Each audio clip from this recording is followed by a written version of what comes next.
Hello everyone and welcome back to Sendik's Weather channel.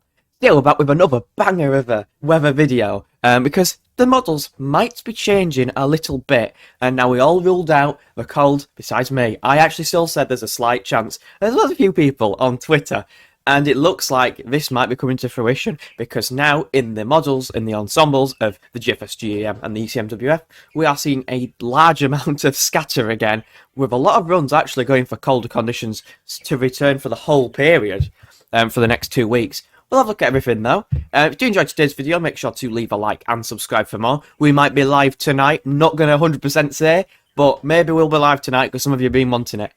Anyway, let's get on with the data. So we'll start with the little cold spell at the moment, which may deliver a little bit of sleet and snow. We've got an area of low pressure running in from the south, and this on its northern edge is going to produce rain, sleet and snow. Quite a wintry mix, but obviously to lower levels it will most likely be rain. As you can see, the further north you are, the most likely it is to be rain, sleet or snow. And then western, well, it looks like Wales, central Wales is going to do quite well. If you're over higher ground, might see a few centimetres, possibly. Not too many accumulations elsewhere. Looks like some cold rain for many, because the dew points, which I'll show you here, are looking quite mild. Really, they are above freezing. If you want snow, you want it below freezing point. So these ones which are further north, by 11 PM, get shifted away with the slightly milder air, wrapped in with that area of low pressure, that weak area low pressure. So anywhere in this region here, up to central northern England, would most likely see some cold rain. And then as we go through the week, so into Saturday, it dries out a little bit more. Could be more bands of rain moving northwards for northwestern England there, and could deliver a bit of rain to the east as well. Then into Sunday, bit more rain, sleet and snow, more likely rain because the temperatures aloft do rise quite a bit through Saturday and Sunday. Then into Monday we get some more colder air. We could see more persistent areas of rain, sleet and snow through Tuesday into Wednesday with these cold easterly winds. Little features might pop up at short notice, but at the moment we're not expecting too much. It just looks like strong easterly winds, which could bring in a few more snow showers than expected through Tuesday into Wednesday. But again, long way off in this sort of pattern, so we'll have to take a look at that. Now we're going to go through the main model data, the GFS, the GEM and the GEM and the ECMWF, and also the UK Met and the Icon, to see the trends over the next few days and weeks. So we'll start with the UK Met. So this is where they're getting the potential snow for like northern Wales, central Wales, with this low pressure system. We've got the cold air coming in from the east, and on that northern side, you could see a little bit of snow. Again, it's very marginal, again with the dew points and things, but there might be a little bit.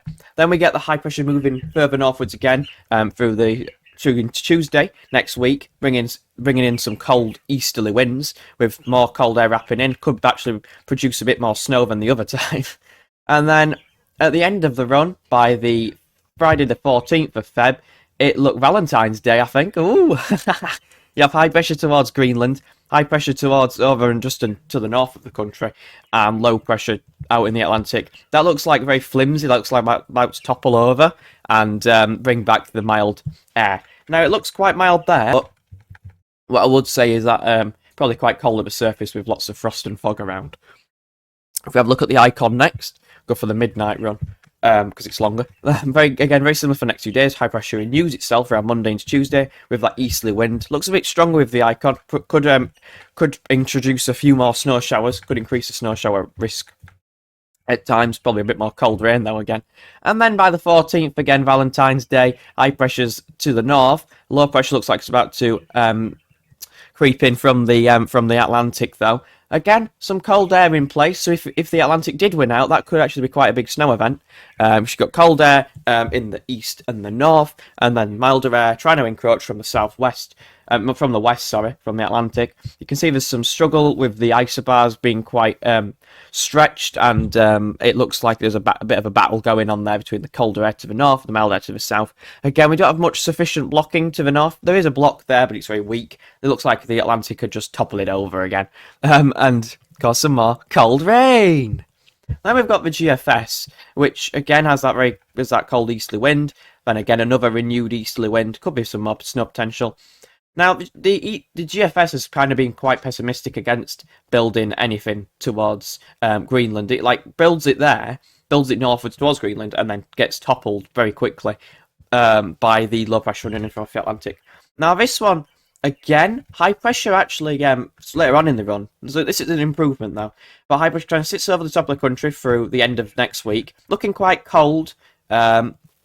Could be a battle going on there between milder and colder air masses around the end of the week. We'll have to wait and see on that because low pressure's running into some cold air. Could be a bit of a transition there with some rain, sleet and snow possible, especially in the north. High pressure then re-establishes itself over to the top of the country around Sunday to Monday and then begins to move northwards. You've got some warm air evacuation going on. Begins to move northwards, doesn't quite, kind of sits over and just to the northeast of the country. And by the 21st of Feb, a long way out, we bring in a pretty cold easterly wind at the very end of the run, with the -10 line flooding in for a time. Pretty cold there. Obviously not beast from the east or anything like that, but pretty cold. Probably a few snow showers around with that in those strong easterly winds, especially in the south and the east there. Little trough there for the south at the end of the run.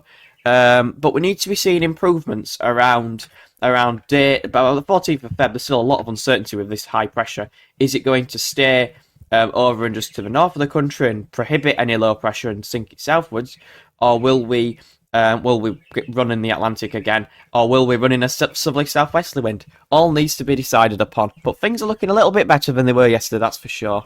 The GEM next has been very pessimistic towards a cold outcome.